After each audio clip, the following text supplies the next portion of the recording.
Here's the rest of the Yeshua scroll.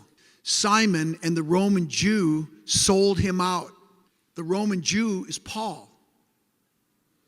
And you know what happened.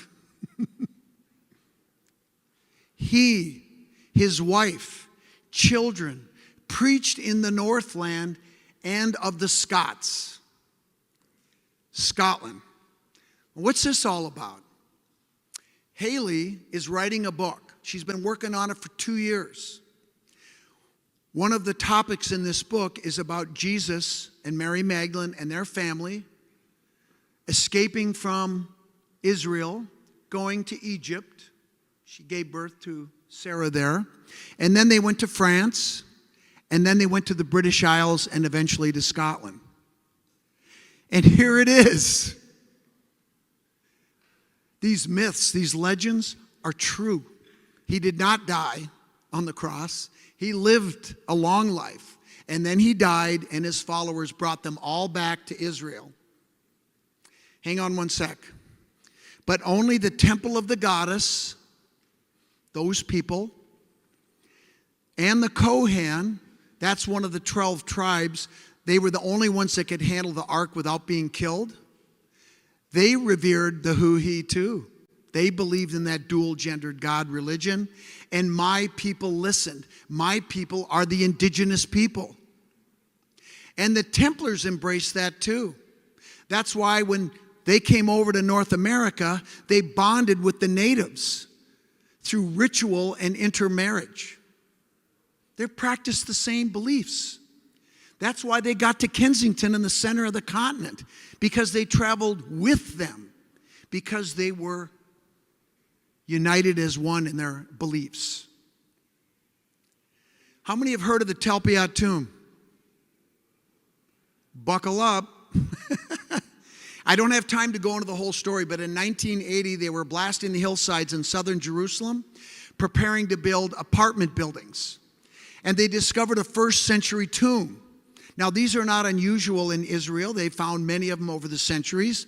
And these are burial tombs where the Essene, Jesus' people, would bury their dead. Now, in this particular tomb, they found 10 ossuaries. Do you know what an ossuary is? It's a bone box.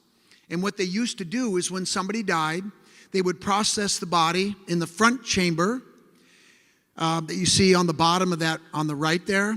They would anoint the body with perfumes and oils. Then they would wrap it in a shroud, bring it into the burial chamber, and put it on a bench cut into the rock, and leave it there for 1 to 2 years. And when the body decomposed, they would collect the bones and put them inside of a stone box called an ossuary.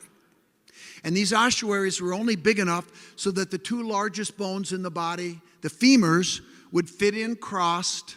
The skull goes in last, and now you know the origin of the skull and crossbones. Then they would take that bone box and put it in one of those tunnels you see on the right, and that's where you would be interred in perpetuity. Now, in this tomb, they found 10 ossuaries, 7 inscribed with names, like these names. You can't make this up. Remember I said we're going to talk about truth and real life? That's Mary Magdalene's ossuary. This is Jesus' ossuary. It's kind of interesting that it's not ornately carved. It's very humble. It's very simple, like he was. That's Jesus, son of Joseph. That's old Aramaic, and it's read right to left. I know it looks like chicken scratch, but it's very readable, very clear. Nobody's arguing. It says Jesus, son of Joseph. Actually, Yeshua, son of Joseph. And there's an X there. But get this. That's the ossuary. That's Charlie Pellegrino. He's on the team that's been working on the Talpiot Tomb for many years. I'm also on the team. I have not seen the ossuary. Well, I hadn't seen the ossuary at this time. I've seen it now. But he said, Scott, there's a symbol carved on the lid of the Jesus ossuary. He said, we think it's a star symbol, but we want you to look at it. And so they sent me these pictures, and when I opened them up, I couldn't believe it.